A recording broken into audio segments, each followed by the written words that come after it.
তাহলে আমাদেরকে একটাই আমি অনুরোধ আপনাদেরকে করব, সরকারি প্রকল্পের প্রকৃত প্রাপকরা সব রকম ভাবে তাদের অধিকার পাওয়ার, এর থেকে কেউ বঞ্চিত করতে পারবে না। আপনাকে কোনো নেতা, কোনো মন্ত্রী, কোনো বিধায়ক কেউ বঞ্চিত করতে পারে না।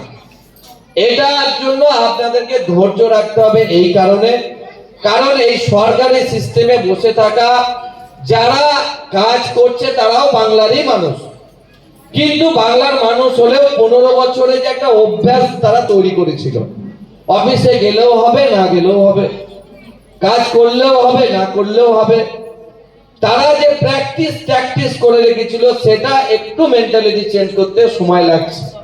তারা যখন ধীরে ধীরে সিস্টেমে আসবে, ব্যবস্থা পরিবর্তন হচ্ছে, ব্যবস্থা পরিবর্তনে যিনি চেয়ারে বসে কাজটা করবেন তার মানসিকতার পরিবর্তন প্রয়োজন। তার জন্য সরকার তাকে সেই দায়িত্বটা দিয়েছে। সেই জন্য প্রকল্পের সুবিধা আপনারা পাবেন।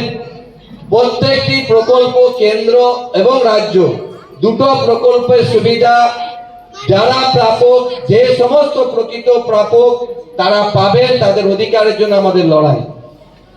এইটাতে আমরা কোনোভাবে আগামী দিনে দু নম্বরই, অর্থাৎ যে কথাগুলো বলতে চাইছিল যে যারা পাওয়ার লোক নয় তারা পেয়ে যাচ্ছে, যারা পাওয়ার লোক তারা পাচ্ছে না, এই কথা দুটোর মধ্যে একটা কথা মনে রাখতে হবে যে এই পুরো সিস্টেম ডেভেলপ করতে সময় লাগছে এবং এই সিস্টেমটাতে যারা বসে কাজ করছে হতে পারে তাদের থেকেও ভুল হতে পারে। যখন সেই কাজটা বা সেই বিষয়টা যখন সামনে আসবে সেটা নিয়েও রেকটিফাই করা হবে।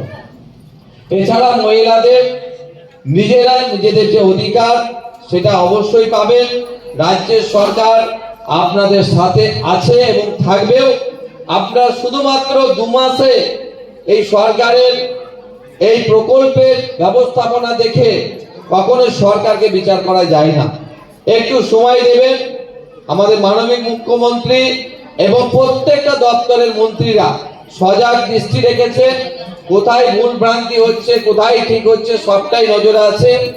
আগামী দিনে দুবরাজপুর ব্লক, খয়রাসোল ব্লকের একদম পিছিয়ে পড়া এলাকার মানুষ আমরা চাই আপনি আপনার পরিবারের প্রত্যেকটি সদস্য সবাই আত্মনির্ভর হন, সবাই নিজেরা উপার্জনের সাথে মাথা উঁচু করে বাঁচুন এবং আগামী প্রজন্মকে একটি সঠিক দিশা দেন। ভাত খেলে বল হবে। সোনা ভারত ফোর্টিফাইড রাইস, 5টা মাইক্রো নিউট্রিয়েন্টসের গুণ, খেলেই বুঝবে।